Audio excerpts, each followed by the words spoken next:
throughout my career, I've worked with really smart people. And they're not just smart about the work with students. They Mm, actually could be helpful in conversations on how to run a university. mm, So trying to figure out how do we get some of our professionals in conversations that don't necessarily, they're not at the table because mhm, they're the student expert. They're mhm, at the table because they're smart community members. mhm, Because we talk a lot about, at least in my 30 years, about how to be more legitimate to the academy and to have more respect and these types of things. And I think one of the avenues is to get us at tables where we're just smart community members that can help make a difference in those conversations. We're not just a student person, because we'll always be asked at the student piece.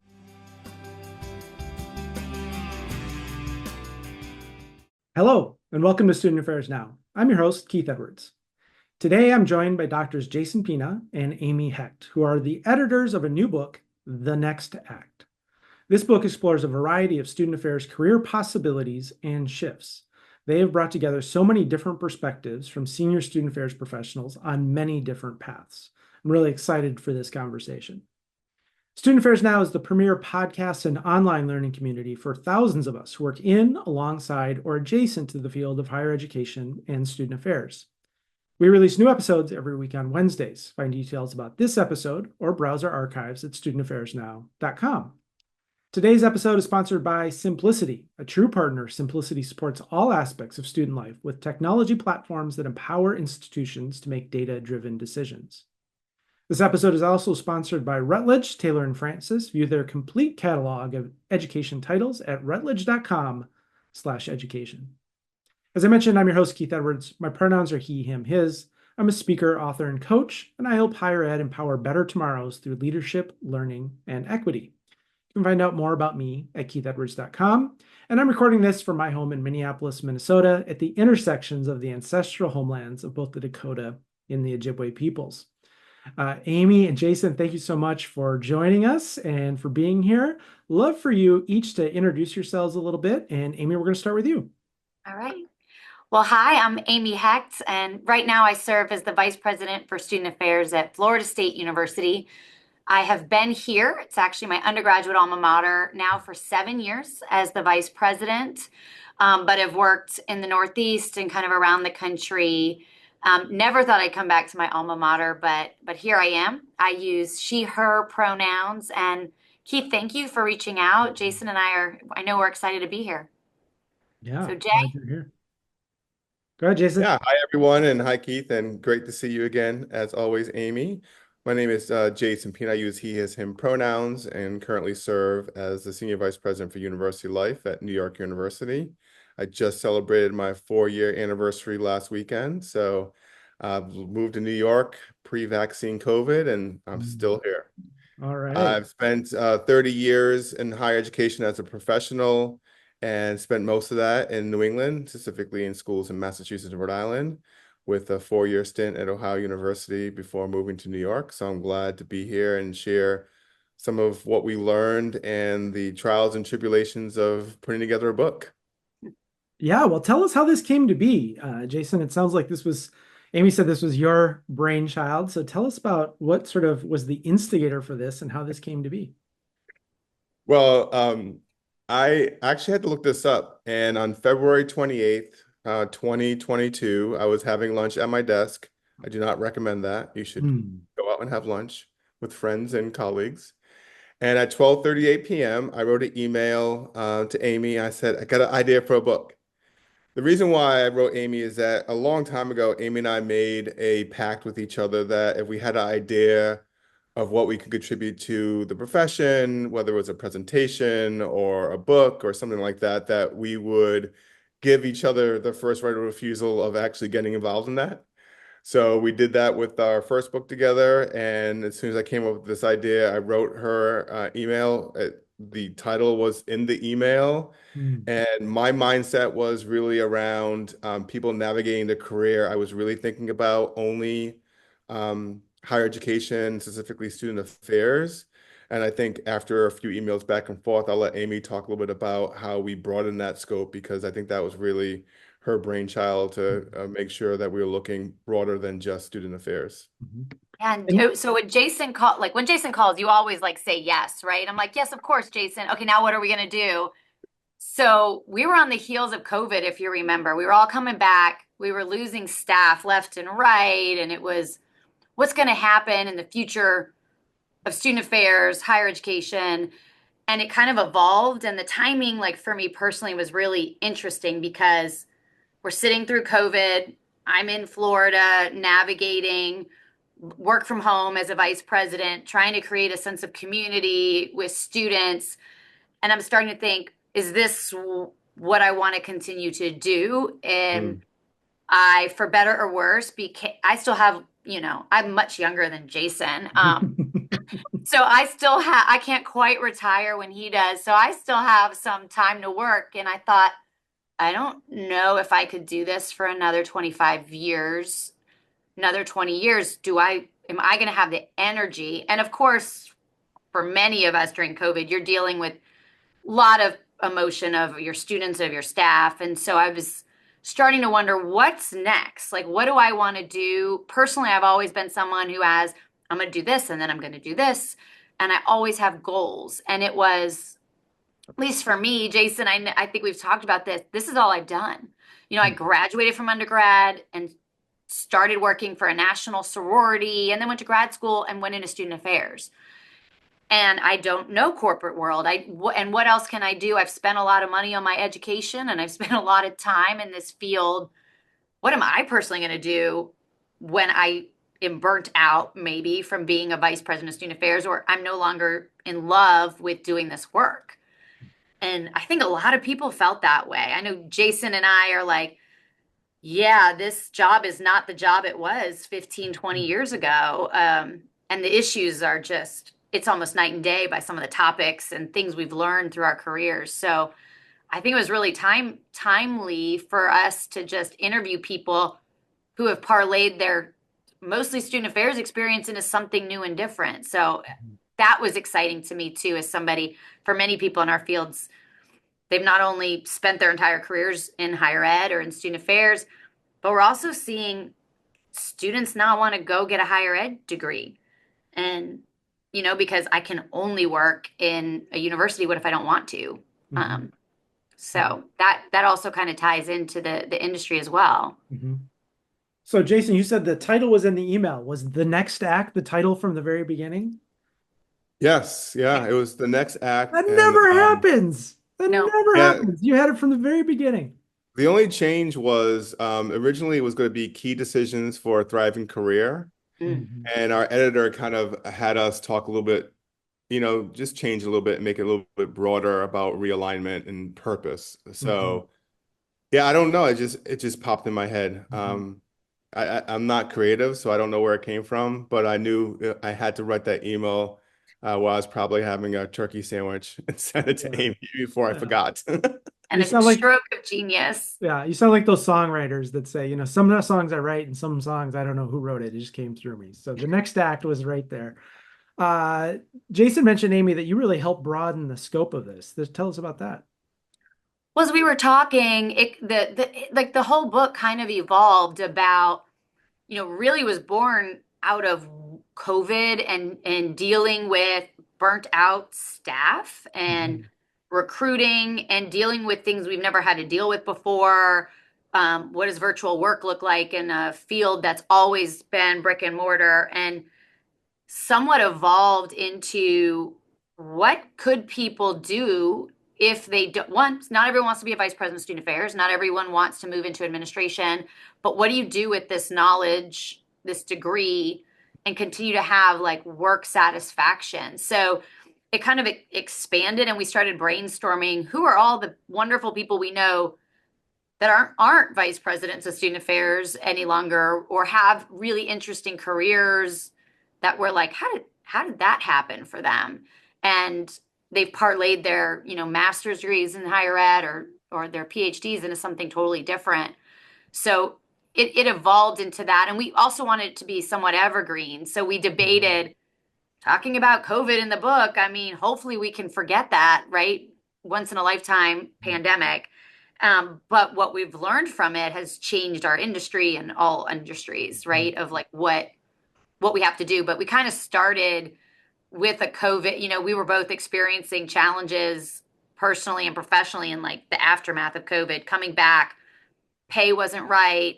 We were competing with industries that are much more flexible than our Mhm. institutions. And so from a management perspective, it was, yeah, we need to focus on our staff. But I think as we started working through it, we're like, well, we're having some issues too. And Mhm. maybe we're all not as satisfied with being the vice presidents of student affairs as Mhm. well. So, yeah. Well, I really love the variety. I mean, as you look at the chapters, there's every, and it's really is about the transitions at the senior level, right? This is not about the entry level or Right. mid-career. This is really about transitions at the senior level. Um, but there's 14 different chapters here. So there's a lot from leaving higher ed to leaving higher ed and returning to higher ed to moving to faculty to staying at the same institution in the same role for decades. So many different aspects about this. I'd love to hear from both of you about the variety of different possible transitions and shifts and what that opened up for you.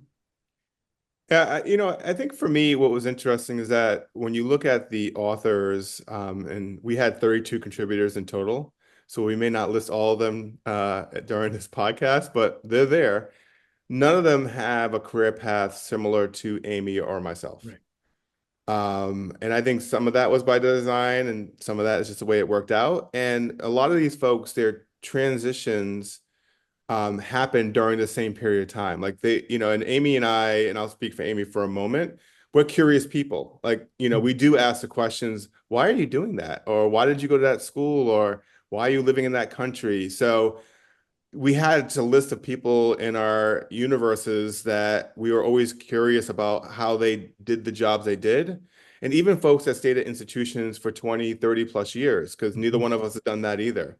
And Well, not yet. pardon? Not yet. Not Not yet. No, no, I will. No, no, no, no. No, I'm not staying in any place 30 years. So I think that's really kind of where we started brainstorming these different types of folks to approach. Mhm. And I will just highlight one author because Amy Hammond, who wrote our last chapter, she actually finished a dissertation around this period of time. And I was on her dissertation committee. We went to undergrad together at Occidental College. So Mhm. going on that journey with her and having her really research mid-level folks, because I know, Keith, you mentioned that a lot of these folks are senior people, but some of their main transitions out of student affairs actually happen at the mid-level. Mhm. So it was a great opportunity to get some more recent research of specifically the Cal State mid-level professionals into a book when the research is fresh. So that was another reason why we looked a little broader than maybe we would have. Yeah. And that I that also last think, chapter is values as a framework for career alignment.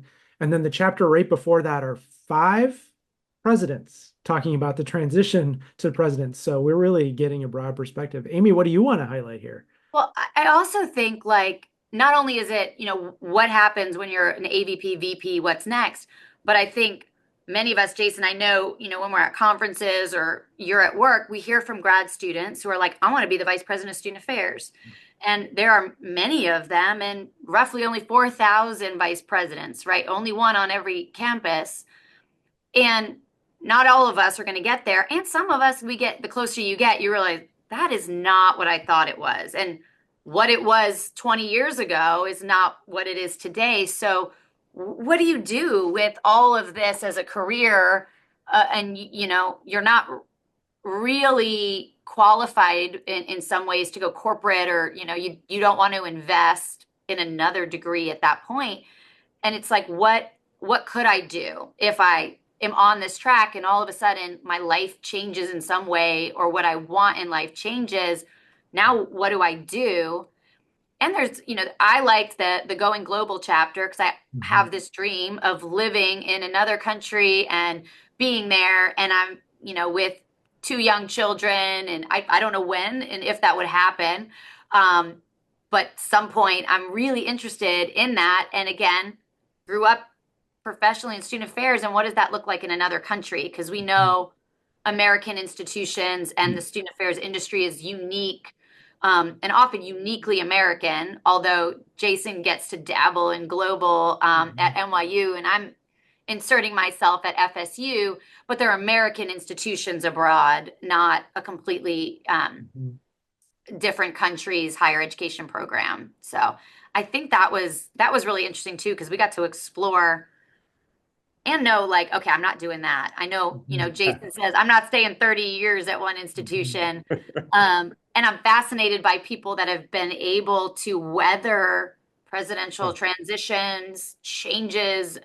Pat Whiteley, one of our authors, I had been a fan of hers, and now I consider her a friend and mentor. And her story, her professional story, starting in residence life as like an RD at the University of Miami to now being the vice president of student affairs, and she just took on like alumni engagement.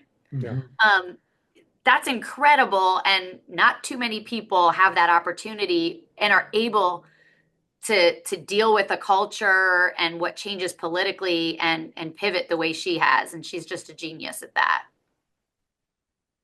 Yeah, and then she wrote with four other vice presidents who've been at long term, shifting roles within the same institution. Another chapter on changing institution type.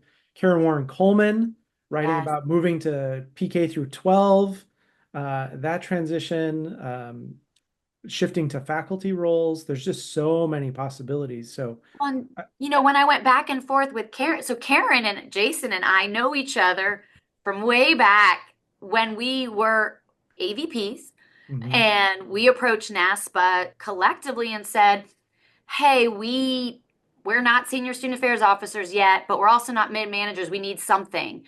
And the AVP initiative at NASPA was born out of that. And I joke that Karen and Jason, they all went on to be vice presidents, and I was the last woman standing as an AVP. So my consolation prize was getting to lead the AVP initiative. But I watched Karen move from University of Chicago, where she was the VP of Student Affairs, to an all-girls K through 12 head of school. And there's her narrative and what she shared. It's fascinating. You're dealing with parents in a different way, but you've got housing, you've got mental health, you've got the development of young people. And her perspective, I'm like, you actually make this sound really interesting and exciting. And she goes, it is. And there's more of us. And, we don't know too many more that have made it from student affairs to head of school. But there is a lot of similarities, especially when you get to boarding school style.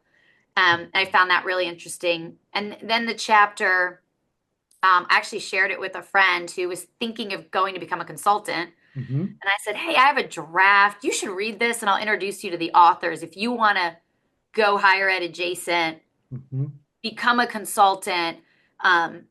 Aaron Hoffman Harding and Anna Rossetti wrote that chapter, and they both were in student affairs and are now, one was at McKinsey, and the other one, Anna's at Huron. And it was really interesting to see what is similar and what's different, and like what they learned and the benefits, like what they see. So I thought those chapters were really useful, and you don't know what you don't know, right? Until like you get in those roles. So yeah. Well, and you've got a chapter on moving to consulting, followed by moving to different industries, followed by a return to campus with Gage Payne coming back from having left higher ed, coming back into it. I really found the, just looking at the 2 pages of the table of contents, just that in and of by itself opens up, oh, I never thought of that, and I never thought of that, and just opens up a lot of possibilities just looking at these variety of changes. And then from there, you can narrow in on what do I want to learn more about? What am I super curious about? Or what had I never even considered that I do want to learn more about? Yeah, I think chapter 2 is a chapter written by Martino Harmon with some support from Jamie Sanchez. And I think I don't know if it's top 5 or top 10 question I get asked about changing institutional type. I work at a 2-year school. How do I get to a 4-year school, vice versa? And to have someone like Martino, who has worked at 2-year schools and regional publics and now is at Michigan, to have him willing to be vulnerable as the vice chancellor at Michigan to talk about that whole pathway and to talk, and he goes into some background about his own background prior to even going into the profession. So there was like a level of vulnerability that some of our authors also were willing to put into their chapters, which obviously humanizes them, but it also I think helps it be more approachable to folks out there that see someone like Martino, Mhm. running student affairs at a place the size and complexity of Michigan, and I can never be that. Mm. But all the steps he's had prior to going there and sharing what that meant to him was an important chapter for us. And, one of the reasons why we wanted to have it towards the beginning of the book. Mhm. Because I mean, maybe Amy can weigh in on this, but I feel like I get asked that all the time about institutional type, geography, those types of things. I don't know, Amy, if you have a perspective on that. No, I think it's true. And I think there's like a narrative around this is what you have to do to be this kind of vice president of student affairs, or, oh, I can't work at, an Ivy League or a private school because I've worked at a state school for X amount of years. And also, one of the books that kind of inspired me was a book called Life is About Transitions. And we write about that in the first chapter of all of us, and we know our students do this too, and we're guilty of it, is my next job needs to be bigger, better, more salary, Mhm. more Mhm. prestige than my current job. And that's just not how life works. There are moments where it's not going to be an upward trajectory. Maybe you're taking a step back. Maybe you're taking a step to the side. Maybe because you want to get a new experience or you want to live in a certain area of the country or in a different country, you're making a different move. And I think for somebody who's always been what's next and more, and trying to make what I think are the next successful steps, Mhm. it's really eye-opening to say your life journey and all of your things are an ebb and flow of maybe a step technically up and to the right, but sometimes you're backstepping or Mhm. stepping into a new industry. And I think that understanding that actually happens for everyone in these adulthoods, and we are having different pieces of shifts, and COVID was a big shift we all went through, but Mhm. getting married or having a child or being significantly ill is going to be somewhat of an earthquake in your Mhm. life and cause you to re-examine, well, maybe I don't want to do that. Or for me, having children, and both of my children had some health issues, I never looked at a children's hospital before when I'm looking at where I want to work next. And now I'm like, well, how close is a good children's hospital? Yeah. And and before I had kids, it was I'll go anywhere and it doesn't matter. And so I think as you have these shifts and they shift your priorities, and intuitively it makes sense. But personally, I think we beat ourselves up about, well, that's not the next prestigious move, or that's not, going to be viewed as an That's right. obvious next success. And a lot of that is like the inner work that we all have to do and we continue to do in our careers of like making meaning of but for me, is this the right next Yeah. step? And we bring That's all a, that to work. yeah, that's a conversation I have a lot of with my coaching clients who it is easy because we're so socialized into it to better title, more Yes. pay, bigger Yes. portfolio, whatever that, right. Yep. And Yep. that more and more up into the right visual, Hmm. those become obvious to us, right? We're sort of socialized. And I work with a lot of people who work really hard to get those things. Then they get it and they realize I Exactly. didn't want this. This is not what I wanted.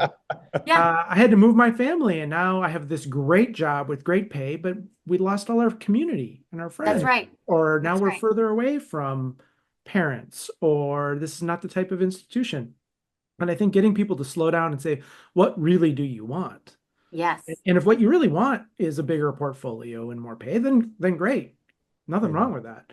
Right. But maybe it's a location, or maybe it's a children's hospital, or maybe it's I don't want to make new friends at 50. That's right.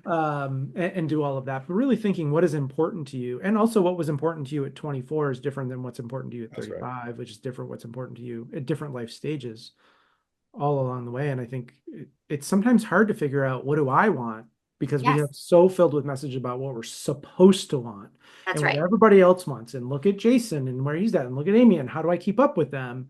When in reality, my story is very different from both of yours, and my path and what's important to me and my That's values right. is really different. And doing that, as you said, Amy, that introspective inner work is really, really critical. It is, and I think until you hit a point in your career, like I've had several leadership coaches that have been really helpful of just, yeah, what do you want? Okay, you made it. You're at your alma mater, you're the vice president of student affairs at a big state school.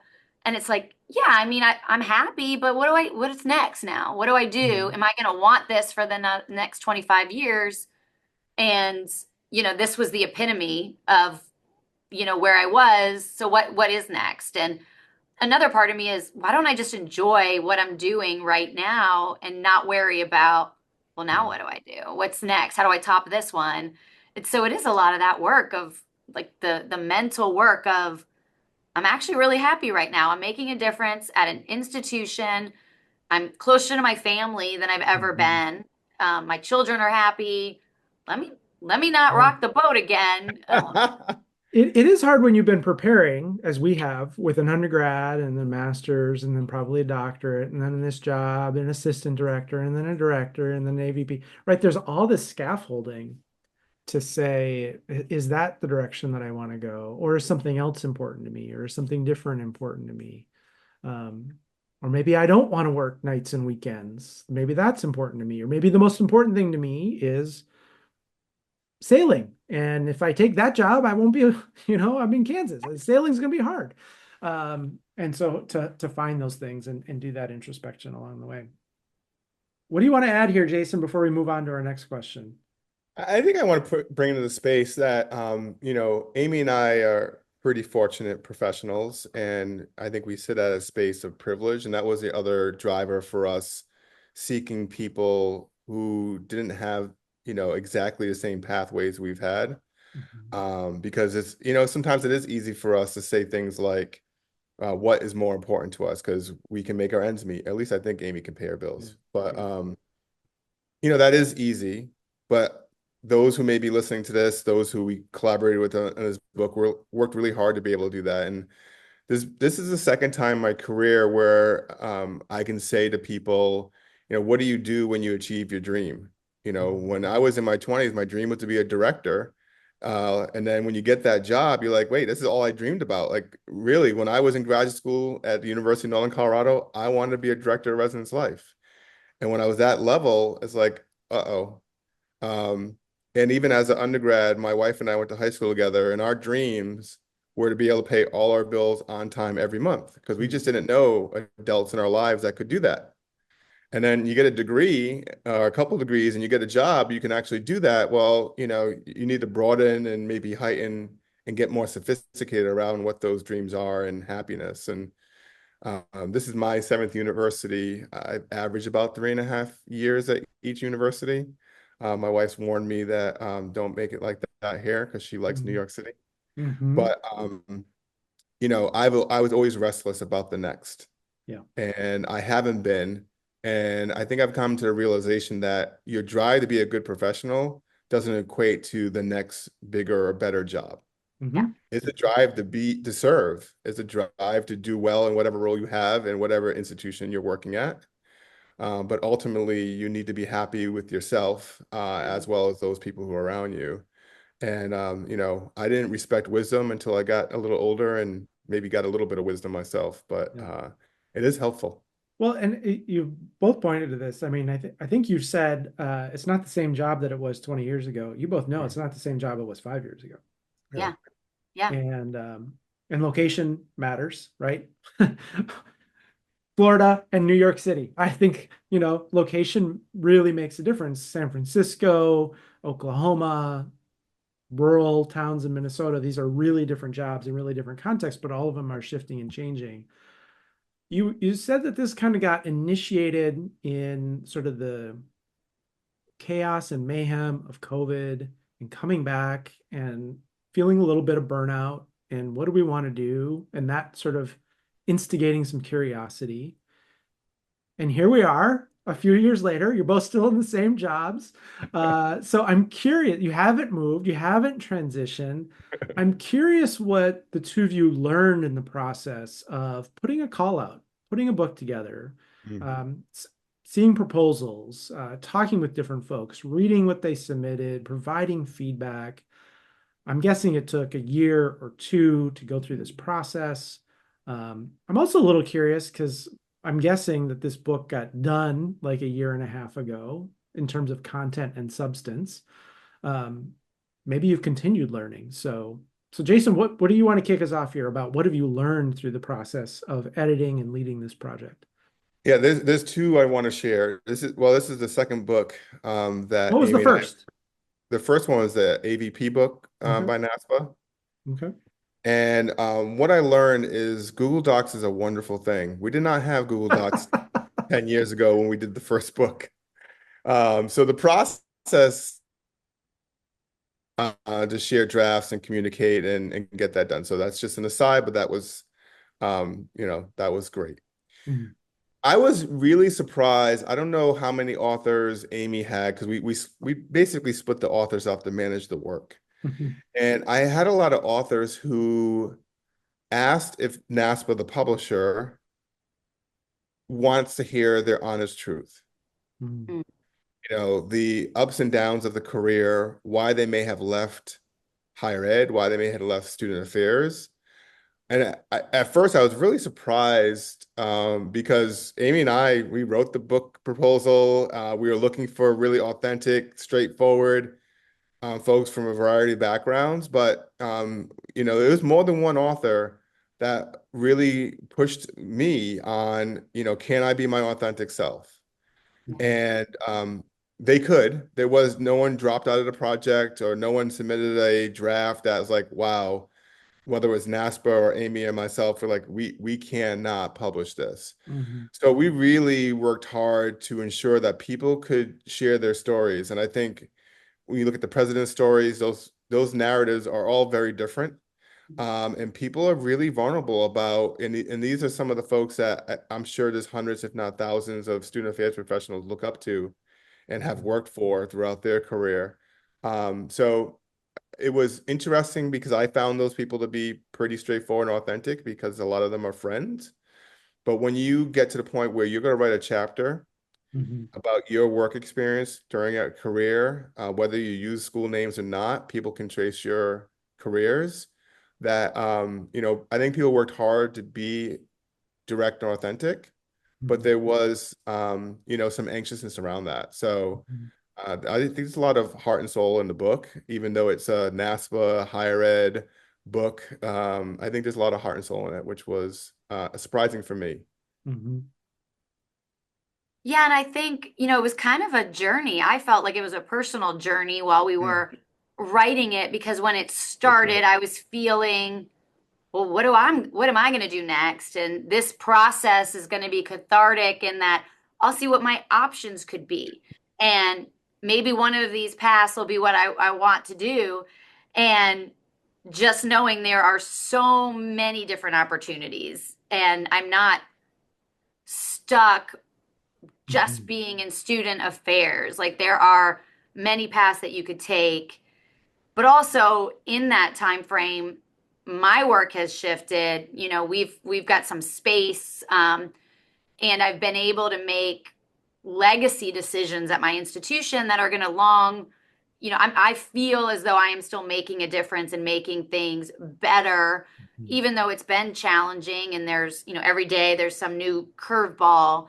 Mhm. But it's been, I'm not ready to leave yet, but it's good to know I could consult if that's something I want to Mhm. do, and or if I need to move closer to home and take care of my mother and there's not an institution near there, or there is a possibility that I would get to have my years in Paris that I'm dreaming of and still, be able to work. And there are global opportunities for our skill set. And just having that as an option is really helpful. And when I've talked to our graduate students at Florida State, it's really been eye opening because all they know, like all of us, was the Division of Student Affairs and their mentors that inspired them to go into higher ed.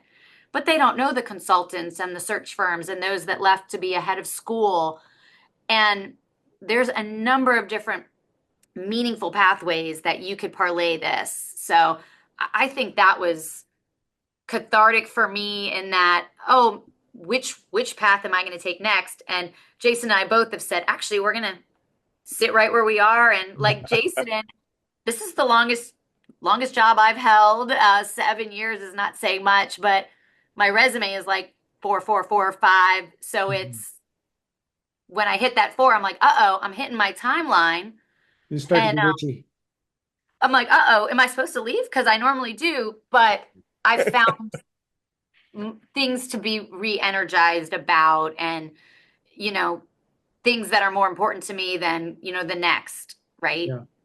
Well, it sounds like the contributing authors and what they were bringing just opened up more possibilities, new pathways, new things for you to consider.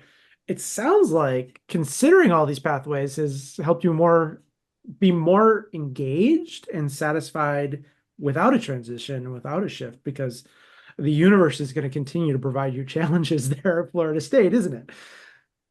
Lord, somebody is, I'll tell you. I don't know if it's the universe, but somebody's doing it.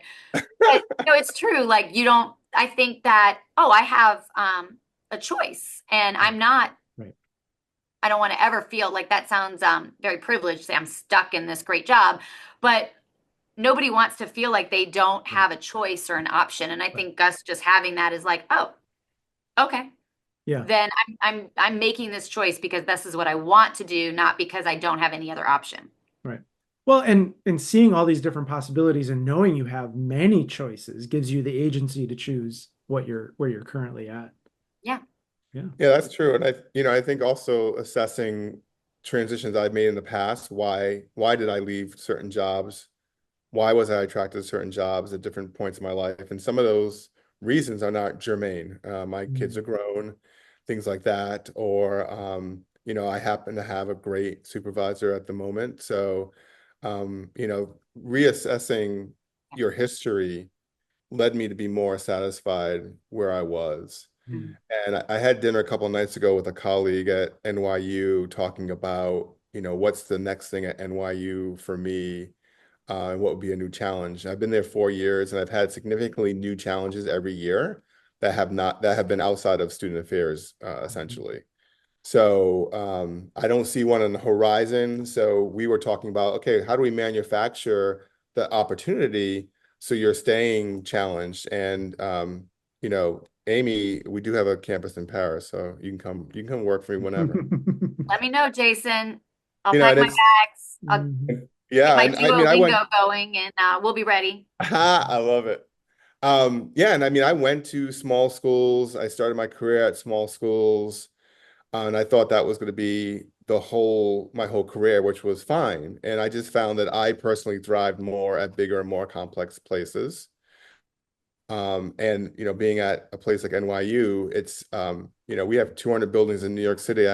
Maybe I've been to 10, I don't even know. So even in my own backyard, I haven't gotten to know the campus. Never mind, we have 13 non-New York campuses. So it's almost mind-boggling of what I have to do to be my best professional self at NYU. I don't feel like I'm that yet because I don't know enough about our own community because it's so large. So that's been great for me, to be able to give back and learn in that way.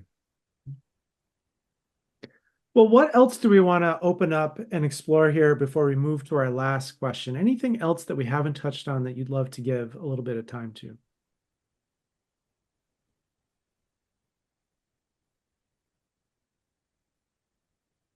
Well, I guess maybe I'll share a couple of things. At the beginning of our time together, Amy mentioned COVID a few times and how some of this came out of COVID. We did do a bit of a pivot, maybe halfway through the writing of the book with our authors, because the world was changing. Thankfully, COVID was more in control, and we got past that, and schools were by and large able to bounce back. So we were relatively heavy on some COVID content, and asked authors to reassess your journey and how maybe it's been colored by COVID, obviously, but what other things are. So, this writing, and I'm sure there's probably going to be quite a few books coming out in the next year or two where they were partially or fully written during the height of COVID, and that reassessment had to take part. So that was a big one for us. And the other piece, that we faced a little bit of is people did transition. Mhm. Yeah. So we asked people to be part of this process with us because of the job they had and what we know about it. And we've had presidents transition. We've had other people within the institution transition once, if not twice, to different jobs. So it was just interesting how much we could put into the book. And Keith, you mentioned that when you write a book, usually the bulk of it is done a year and a half, give or take, before people actually get a chance to read it. So people are going to read this and say, "Hey, these people they're in new jobs now," which is true. So the world doesn't stop. Yeah. And I think the other part is thinking about and how our profession can change, and we can figure out what are the reasonable limits to the work we do. Because part of, I think, the trap we're into is that we lead with a lot of heart and we give so much of ourselves. We raise our families a lot of times around our students. And our social life, our free time is on our campuses. I know it was for me for many, many years because that's what I could afford to do. Those discount tickets or free student productions was, that was my culture for a good 10, 20 years. But that's not everyone's, way of working in higher education. So taking lessons from other fields.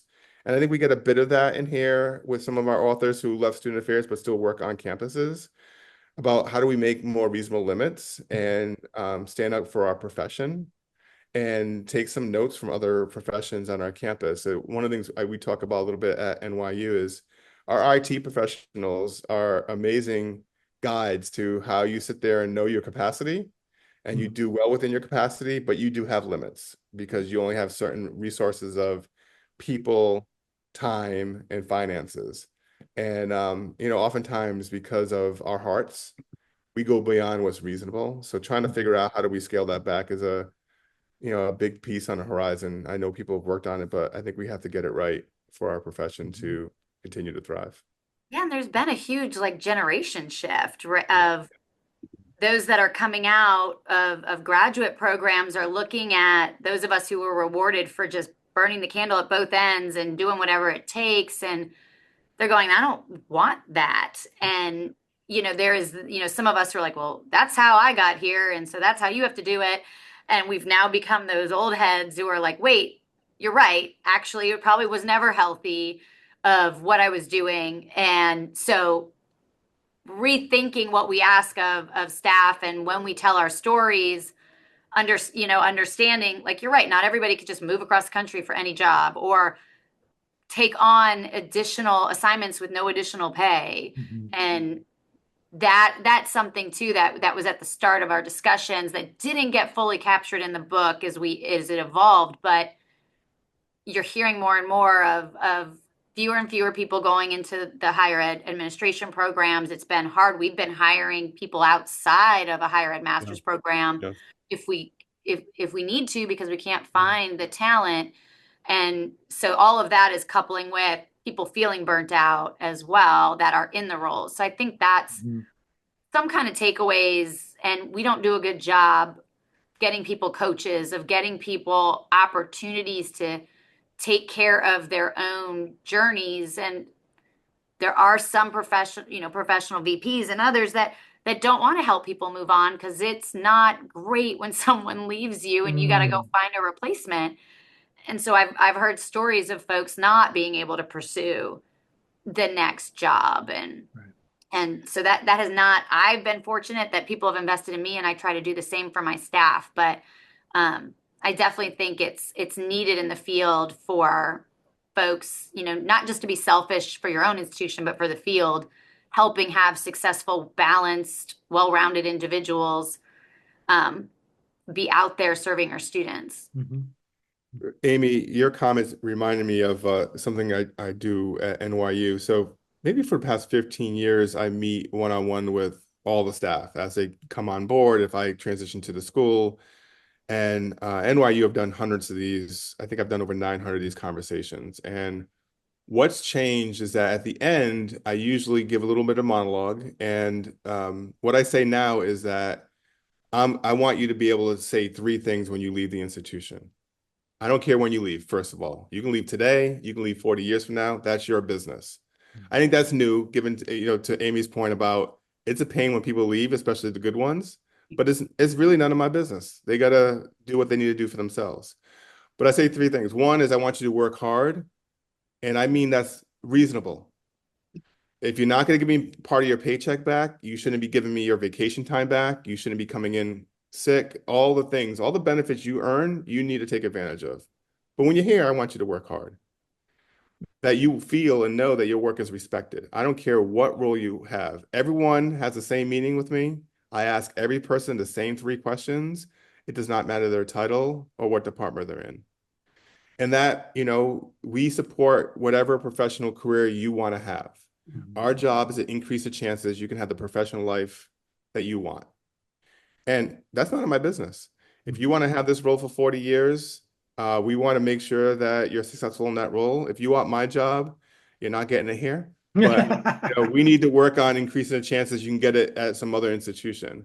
Yeah. And if you feel like your supervisor isn't doing those three things, let me know. Or let someone know that you feel like you can talk to, because it's not always easy to come to the senior VP. Yeah. And that's not necessarily the way I ended those conversations 15 years ago. I probably said, I want you to work hard. And I didn't add in, take your time off. I probably said that we want to make sure your work's respected. But I break it down to colleagues and students and people outside of the division. And, I do always talk about professional development, like Amy. I know there's people who gave me opportunities before I thought I was ready and have challenged me for the last 30 years. And that's the only reason why I was able to provide for my family and have the life outside of work that I have now, is because of those people. And if I can at least plant a seed in my colleagues' head that they deserve that. And the way I ended the conversation is that when you do leave, or you retire, or you win the lottery and leave, however you leave, hopefully someone will ask you what it's like to work at NYU in student affairs, and you can say those three things, and that gets them excited. Because once you're, the pay and some of these other things are not going to keep you excited for the long haul, but being respected and being supported will. So it definitely has evolved because we have to. Yeah. We have to. Well, great. Thank you both. We are running out of time, and the podcast is called Student Affairs Now. So I always like to end with asking our guests, what are you thinking, troubling, or pondering now? And that might be related to this topic or just things in the world. And also, if you want to share where folks can connect with you, for anyone who might want to follow up with you, that would be great as well. So, Amy, what are you pondering now? Oh, well, there's a lot of exciting things happening on campus. I have another book coming out with NASPA, actually, that's been a pet project about women and our use of time. And so I this assume is you gave Jason first right of refusal on that one. absolutely. But he did not, unfortunately, qualify. Yeah. But we are there's 5 authors that it's not an edited book. We are writing it based on a number of time studies from women directors and above of the use of their time for 1 week in 15-minute increments that we've analyzed. And it's been fascinating of, how are women using their time, finding balance. We have women with young children, no children, spouses, no spouses, caregivers of parents or others, and really, looking at what creative ways are women using their time? What are we seeing demographically from, is there a difference in a large state school to a small school, urban, rural, and looking at kind of that use. And we were inspired by Laura Vanderkam's book, I Know How She Does It. That was executive CEOs. And her kind of findings was you have a lot more time than you realize. And we all did the time study. And what we realized, it's a little biased. When someone's going to look at the use of time, you're a little more aware of using it wisely. Just like if somebody were going to look at what you ate all day, you might keep your food diary a little tighter than usual. But just that thought of, what, if I am wondering, where is my time going, or am I prioritizing it as well as I should? So that's a project we're doing on late nights and weekends. So I've been thinking about that, and I know I owe my authors some chapters, so I've got to get to that. Um, but I wasn't sure NASPA would be interested in a third book, so I kind of thought, oh, they won't even take this one, so we'll be off the hook, but they They did. bit. They bit. Great. Oh, and then I think Jason, I've spent a lot of time. I've been thinking a lot of international student affairs, and I know he's got cool things happening at NYU. We have 3 study centers in Europe, and we've been really decentralized for a long time, and we now have great collaboration. So we'll be visiting and looking at what does international education look like and what does student affairs look like. So that's my new interest. That's keeping me excited. It's coming through today, that's for sure. Jason, what are you troubling now? Yeah, I think so. It's really three, and one I alluded to. It's how can we as a profession be more adamant about individual and collective capacity? How do we measure that and make sure we share that? Mhm. What I tell folks that I want professionals that know the top 100 things in their field they should be doing for students. I'm probably only funding you for 40. Mhm. And I need you to have the skill set to be able to pick the top 40 and to be an advocate to get from 40 to 45. We may not get to 100, but we need to be able to know our field and be able to prioritize what we can afford to do from a physical, fiscal, and human resource perspective. Mhm. So that's something I've been thinking about a lot is how do we get folks thinking about that strategically and through KPIs and KSI work, which is something that we've kind of amped up a little bit at NYU. The second piece is, I've throughout my career, I've worked with really smart people. And they're not just smart about the work with students. They Mhm. actually could be helpful in conversation on how to run a university. Mhm. So trying to figure out how do we get some of our professionals in conversations that don't necessarily, they're not at the table because of Mhm. the student expert. They're Mhm. at the table because they're smart community members. Mhm. Because we talk a lot about, at least in my 30 years, about how to be more legitimate to the academy and to have more respect and these types of things. And I think one of the avenues is to get us at tables where we're just smart community members that can help make a difference in those conversations. We're not just a student person, because we'll always be asked at the student piece. Mhm. And Amy mentioned my third one, and it is around global. We have 15 non-New York campuses, 12 of which are not in the US, and learning about, and most of our students that are studying at these different locales, not most actually, many of them are US students. And their perspective is they're getting a NYU New York education in London, Mhm. Prague, or Abu Dhabi, or Shanghai, which is not the case. So trying to figure out how we can help support our professionals there at a distance. Mhm. We have some ties to some operations, but not all operations. And then trying to understand the local laws and customs that really impact the work we do. If I go with another colleague to Shanghai and they look at a curve cut and they talk about ADA, that's the American Disability Act, and we're actually in China. Mhm. So, how do we figure out how to serve students and our colleagues and community members at these campuses where we literally have trained and had experience that's so US centric, it's hard to get away from it. So, it's a habitual challenge that is pretty awesome to face on a almost daily basis here at NYU. So I'm looking forward to diving deeper into it. And we have a few new professionals that have come to NYU or come back to NYU that are really looking to fast track that work globally. So I'm excited about that. And our president, who's in her second year, she had been here for over 20 years, and her areas were student affairs and global. She ran both of those areas. So to have her in the presidency, I know we have a better than fair chance of really making great progress around the student experience Mhm. globally. Yeah, that's great. Yeah. And folks, that want to reach out to me, LinkedIn is great. And my email is jason.pina@nyu.edu. And folks can reach out whenever I could be helpful. Yeah, same for me. I'm on LinkedIn and check it, every other day or so. And my email's ahecht, Hecht at fsu.edu. Awesome. Well, thank you both for joining me for this conversation and for leading the book. The book is The Next Act, Realigning Your Mindset, Purpose, and Career. So thanks for leading this project and gathering these authors and moving all of this forward. This has been terrific. I want to Thank thank you. not just you, but also our sponsors of today's episode, Routledge and Simplicity. Routledge, Taylor and Francis is the world's leading academic publisher in education, publishing a wide range of books, journals, and other resources for practitioners, faculty, administrators, and researchers.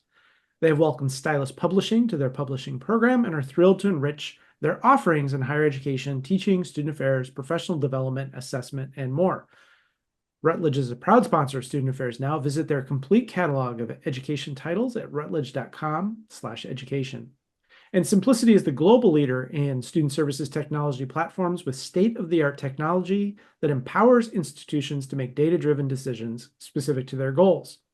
A true partner to the institution, Simplicity supports all aspects of student life, including but not limited to career services and development, student conduct and well-being, student success, and accessibility services. To learn more about them, visit simplicity.com or connect with them on Facebook, Twitter, and LinkedIn. As always, a huge shout out to our producer, Nat Ambrosi, who does all the behind the scenes work to make us look and sound good. And if you found value in this conversation, you can help other conversations like this reach even more folks by subscribing to the podcast, joining us on YouTube, and subscribing to our weekly newsletter, where we announce each new episode on Wednesday mornings. If you're so inclined, you can also leave us a 5-star review. It really helps the reach of these conversations. I'm Keith Edwards. Thanks again to our fabulous guests today and to everyone who is watching and listening. Make it a great week, all. Thanks, you both.